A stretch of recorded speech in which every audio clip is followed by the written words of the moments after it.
There's a place in your heart, and I know that it is love. And this place is much brighter than tomorrow.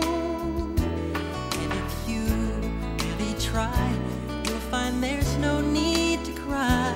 In this place, you feel there's no hurt or sorrow. There are ways to get there if you care enough for the living. Make a little space, make a better place.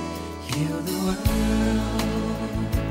make it a better place for you and for me and the entire human race. There are people dying. If you care enough for the living, make a better place for you and for me.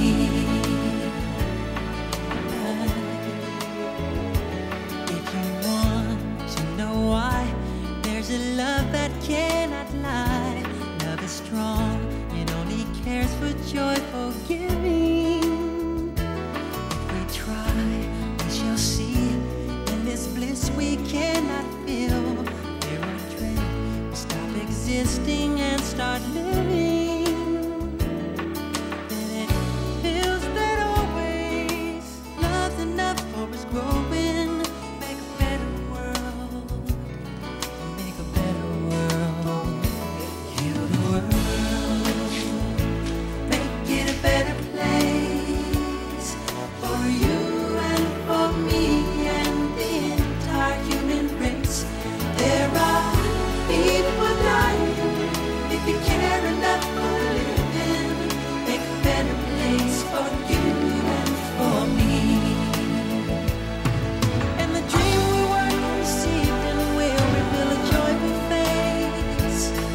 And the one we once believed in will shine again in grace. Then why keep strangling when this earth crucify its soul? Though it's plain to see this world is heavenly. Be God's love and fly so high that our spirits never die. In my heart, I feel you are all my brothers. In a world with no fear, together we'll cry happy tears. See the nations turn their swords into plowshares. We could really get there if you cared enough for living. Make a little space to make a better place. Heal the world, make it a better place for you and for me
anyị daalụ nụ.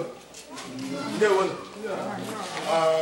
Biko ihe anyị ji eme ka ndị na-eme ihe bụ ọkụ na oge adịghịrị anyị. Onwe skuul ndị ọzọ anyị kwesịrị ije ọka hụrụ skuul anụ anyị na-agbaga anyị ha nwere ike anyị achọọ ka ha gbasaa na akpara ahụ anyị. Onye akwụ ebe a na nwere ndị ọ na-anọchite anya ochi Amerịka wee bịa. Ọ na-anọchite anya ndị ojiriba niile mbụ na Washington DC Amerịka ebe ahụ ka o si wee nata. O nwere oge ha rụgoro ụdị oche a ha nkere ụmụ akwụkwọ so ha kenyekwara ayamaha onye na ha obutere ebe a mana ha rụrụ nnukwu oche ha ekere na Ojiriba asịsị kenye ndị kịta ha sị ka ha gaa gonye ụmụaka akwụkwọ a niile unu hụrụ ebe a kịta a na-enye ụmụaka free ha butere ya asịsị nye ụmụaka free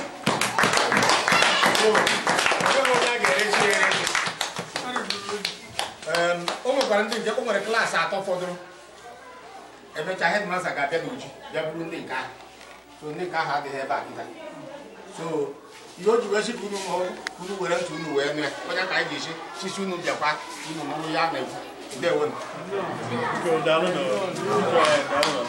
dịka yes Education Secretary wee kọwaa ana m anọchite anya ndị Ojiriba bi na Washington DC. O nwere oge a rụburu oche bụ na ụmụ akwụkwọ a ga-ebu ụmụ akwụkwọ skuulu ole na-asụ na ndị keta ya mana ogologo okwu ka ọ bụ ihe mere na Ojiriba emechaa ibupụta nwụrọzi ya ndị gọọmenti sizie ya n'oji nke anwa daa mmiri so ha wee si oke na-achọ ka ndị skuulu ndị a tupu oge nwetakwa oche mgbe anwa ọ bụrụ sọsọ akwụkwọ ka a dị ekekele ụmụ akwụkwọ kwenye n'oge a ga-eme something dị dịka so nwana ka a bịa tata so unu anya oge abụ exercise books and print etinyere afa ndị Ojiriba community also donated by Ojiriba community Washington DC metro chapter. Biko akwụkwọ a ga-ezu ụmụ akwụkwọ niile n'ebe a nọ ịtọ ofu onye ịtọ na-enwe ha ike eti ya okay and then akwụkwọ nke a na-akpọ continuous assessment anyị nyere ụmụ akwụkwọ niile from elementary 1 to 6 first term, second term, third term and then ka a na-akpọ verbal and quantitative reasoning lantam anyị nyere ndị elementary 5 and 6 kama ka ihe si nkọwa na the continuous assessment o nwere nke ka fọrọ from elementary 2, 3 and 6 second term so print aka finish ya emechazi headmistress ga-abịazie collect ya from so because on behalf of ndị Ojiriba dị na Washington DC area ahịa ka si egwuru onye ụmụ akwụkwọ onye rebe kwanaghị erebe ọfrika ha niile ga-egote ya okay because nta ma a ga na-eme ọsọ ka a wee jekwa skuulu ndị ọzọ bifo ha gbasa ọbụta ka ha wachara tụrụ ọsọ batara n'ọnwa ndị na-agba ndị anyị na-agbawa ọsọ bịa anyị na-agba ọhụrụ tutere anyị ngwongwo ndị ike maka anyị ọhụrụ ejiri aha mmadụ igwe ugbo eluigwe agụ mba Bob Kingdom wee na-ekele unu ebe unu nọ na Washington DC ekpere unu wee leta anya m ndị nwere ihe n'umuhu ma ụda biko unu agbanye Chineke na-agọzi unu Chineke na-agọzi unu usoro ihe ndị eto agaghị ebu n'elu anyị nwe ọla anyị ji ekele unu Chineke na-ekele anyị unu biko unu eme ịkpọkwara anyị aha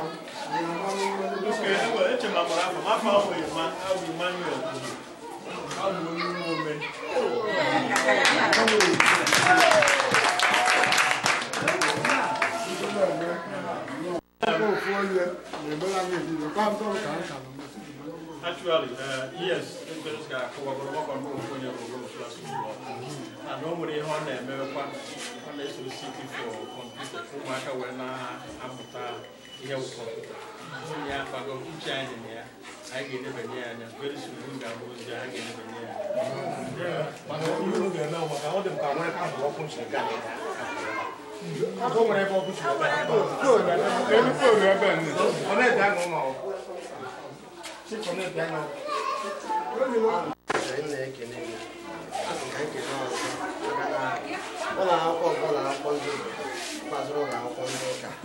so afọ n'afọ ụka mana ụlọ akwụkwọ ya sọrọ ụbọchị return schools enwere mgbe ezigbo ozi this morning ọ mere na mberede anaghị akụzi ụlọ akwụkwọ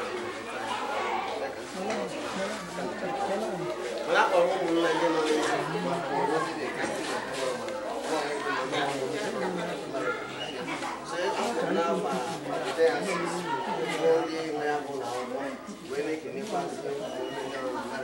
na-ekele unu maka obiọma nwere ebe ụlọ akwụkwọ anyị dị. Nkwa anyị na-ekwedobe unu bụ na ụka n'obodo tikọrọ aka ọnụ ịkwalite ya bụ ụlọ akwụkwọ anyị. Ụlọ akwụkwọ anyị abụrụ sọsọ ụlọ akwụkwọ a gasị na na-eme nkwado. A na-akwado anyị ka anyị na-agakwazi n'ihu. Ọzọ na-agasị unu ike ụlọ na mechitekwa anyị ọfụma ụmụaka anyị ha bụ ụmụ n'ozi. Sekretarị ga-agbara gị aka ebe na ele anya ihe dị ka afọ 3 afọ 4 gara aga bitekwa taata ụlọ akwụkwọ na-enwe nkuzi anyị na-akwadosi unu ike na nkwado nyere maka adịkwazi ụlọ na mma mbọ n'ụlọ na-agba tupu na ụlọ akwụkwọ gara n'ihu ọmadụghị n'aha Jizọs ofu ihe nchekwa ka mkpụrụ na obi juru m afọ maka skuulu ahụ otu nyocha nwesịrị ụfọdụ ụmụ akwụkwọ ka anyị ga onye isi ma ndị na-akụzi nkụzi ọkwụrụ onye afọ so skuulu nke arụsị ụmụ ụba na definitely good. So thank you people for what you're doing. Super Nike, thank you very much.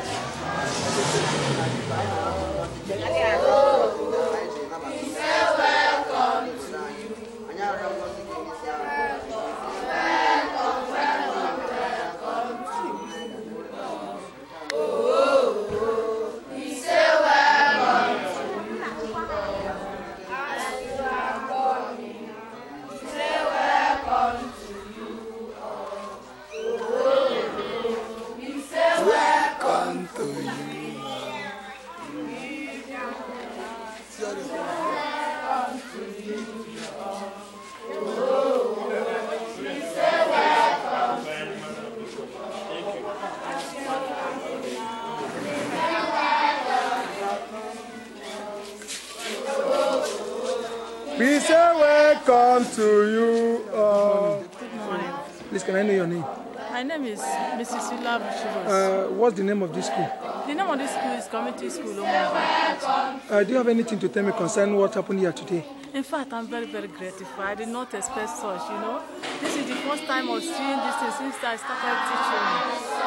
My prayer is that God will reward our people from America.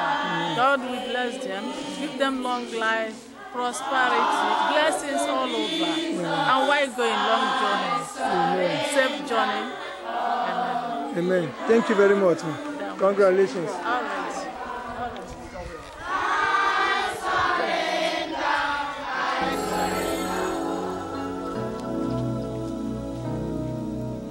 There comes a time when we heed a certain call, when the world must come together as one. There are people dying. Oh, when it's time to lend a hand to life, the greatest gift of all. We keep on day by day, that somewhere will soon make a change. We are a part of God's great big family, and the truth, you know, love is all we need. onye bụ ebe onye ụmụọnụ America, esi America wee bịa ịnọchite anya ndị Ojiriba niile nọ na Washington DC, Ojiriba community Washington DC. Oge ejiji ọnụ ya wee kwuo ihe unu na-ahụ ebe a maka ọha nwa butere ya ogwebugo oge ha rụrụ oche ha kechara skuul ahụ n'akụkụ oche ahụ ebe edere Ojiriba community donated by Ojiriba community Washington DC. Ha sị ka ha bidokwa wite akwụkwọ maka o nwere otu oche ahụ ebe oge a wee si oke ha bidokwa wite akwụkwọ jiri nwayọọ nwayọọ obere obere ha na-agbagote. Yes, thank you very much. We're down now because they can yes to one from my Igbo. On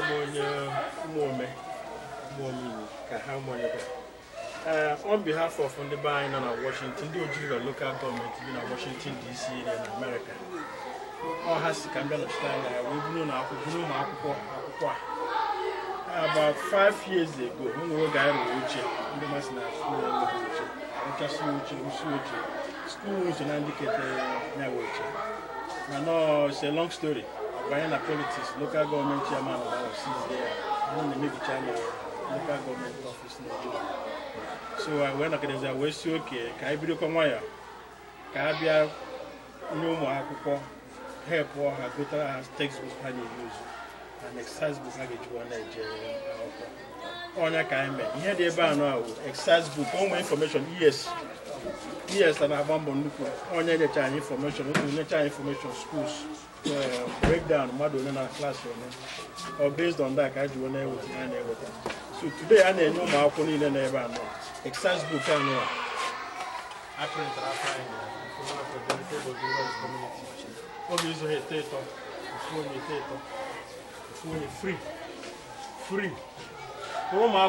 community. Free. And then this continuous assessment. Continuous assessment, okay. Continuous assessment, I need a continuous assessment to every level, 1 to 6. 1 to 6. First term, second term, third term. Come on, back and a printer. The printer and I print here, the printing. We finish with it. So when I can do it, I collect here for 2 years. We see now elementary 3, 2, 3, and 6. Second term. Again, second time only 2, 3, and 6. I give you for all. So now you have to complete all classes 1 to 6.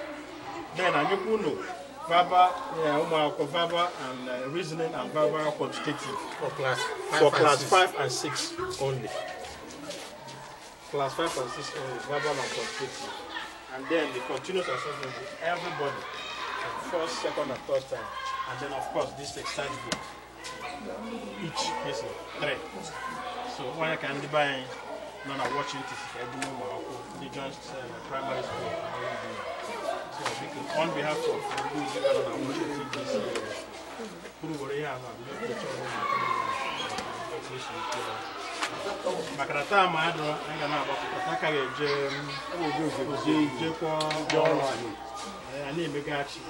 so for Oro and Zigo. So I just from what I do pick up in case you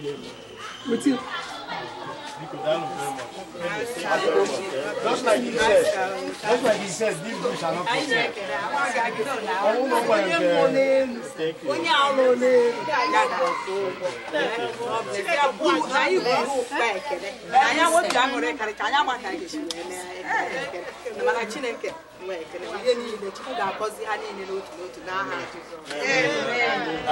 For your information, over verification, okay,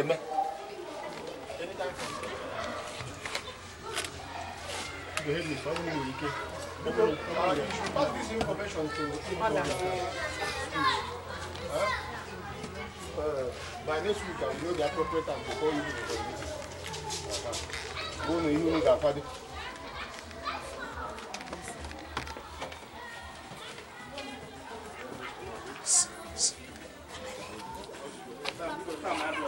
Good afternoon. Please, can I know your name?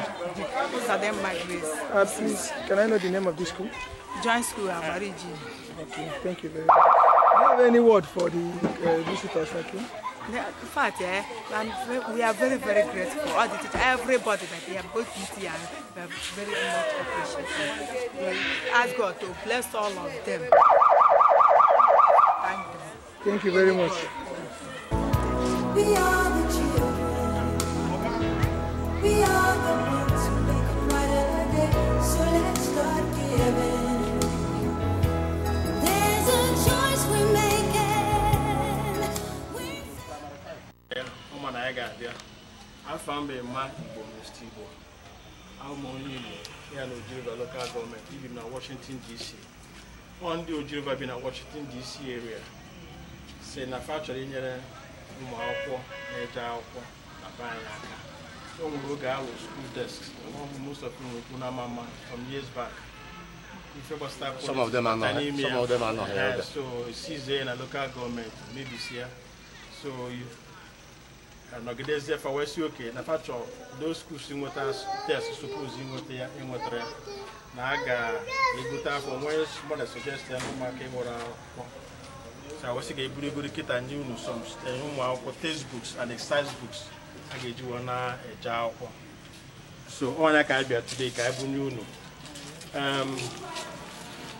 Carb exercise books. Okay, zoom out. And then continuous assessments, right? For all classes.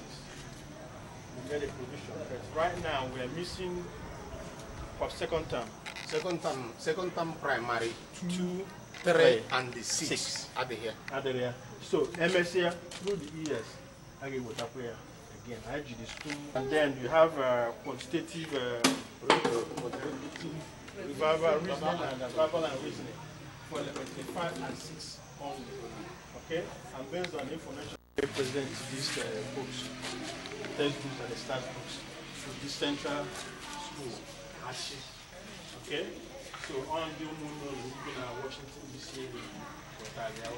Okay, so I would other schools I get I don't want to make a million cheese. So, but then the headmaster, and all the way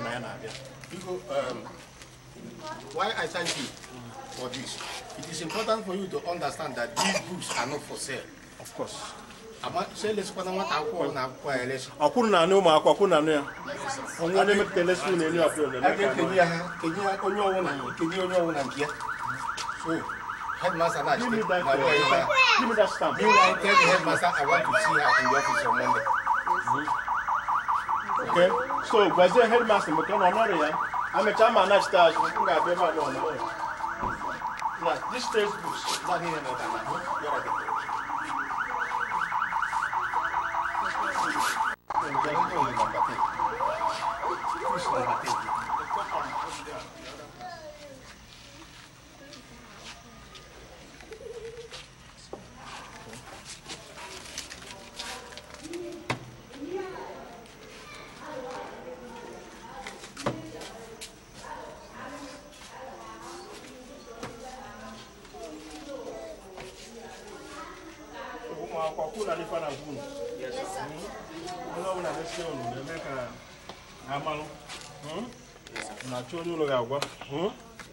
Okay, so I must headmaster to engage you here. Multiple funding cause. Okay, okay. What I want to million time I draw. Okay, I another school. Thank you, sir. For your information, there's a verification that is going on. Excuse me, please, what is the name of this school? Central School, Arch. Central School, Arch? Yes, located at Bogolo. Okay, sir. Thank you. It's true, we make a better day, just you and me.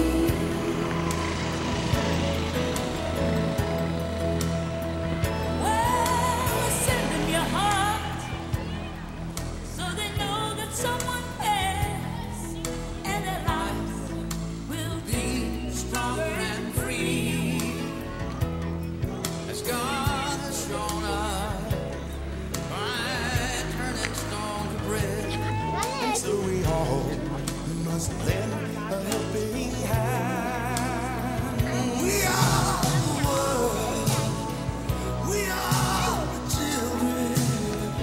We are the one to make a brighter day. So let's start giving. The choice we're making. We're saving My Igbo. On one food. We are one new more member. Man up in America, in Washington DC. On the Oji River, in Washington DC, to the US Abia. Oga Garaga, Ogubugo Haru Rochi, have that and a local government, Loji. Ekenya schools. According to them, I should go to a child who wega. But I had to who you have a jack of Ogonoga. So how much I wish I could do with Akuko. O nwere akwụkwọ ndị nke adịbeghị ebe a. Emeka headmaster ga-abịa n'Uji. Emeka maka the printer adịchaghị ready with some of them. Ọbịaja n'Uji ka anyị mara ndị nke ahụ adịghị anyị enyekwu ha. So akwụkwọ a ha butere akwụkwọ a ka enye ụmụaka free. Ama ndị ego. Ọ ga-eji ọnụ ya wee kọwaa ya. Nke a bụ exercise book. Exercise book a nwatakịrị ọbụla ga-ekete atọ. Okay, the very kind of problem because like yes, is walk I found we might go more on the by and do and the actually all of been Washington DC in America. But I was sick out to run my akwụkwọ ndị a. No, I only gara aga 5 years ago school desk oche. School also na-indicatekwa ya that we gave a ceremony na Uji local government. Politics by and the politics Judea will be able to local government Libicha. So the buyer was okay. A bob no see to our wedding. I will not I be looking at when you mark our quagga so you have me when I printed our no exercise book. Now found the association I my calling again with a theater free of charge. When I only game with a free theater. Okay, then continuous assessment. I would have from 1 to 6. Only over the water 1 copy. First time, second time, third time. Come on, monkey. Yes, na corona. Second time of elementary 2, 3, and 6. At the ready. So I'm a headmaster. He meet here, collect here, and then get for on. But everybody else game with a free of charge. And then elementary 5 and 6 also I know this lantern lantern baba.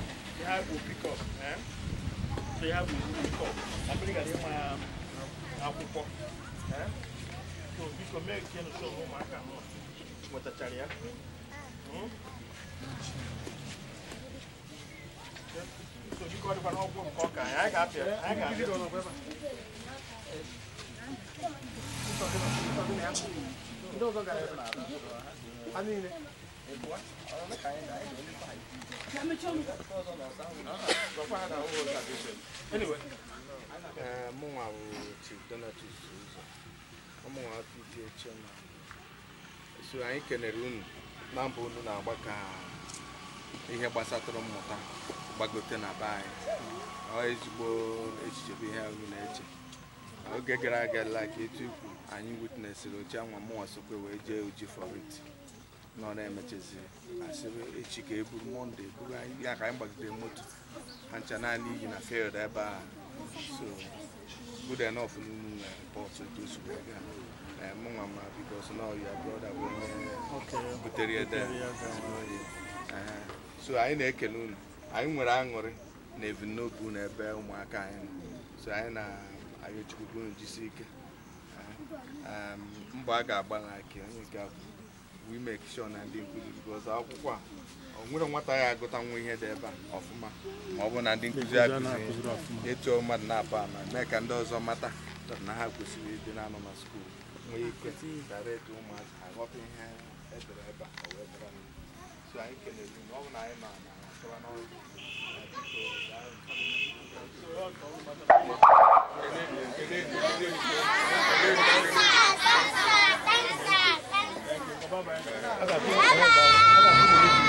anytime from Monday. So as soon as I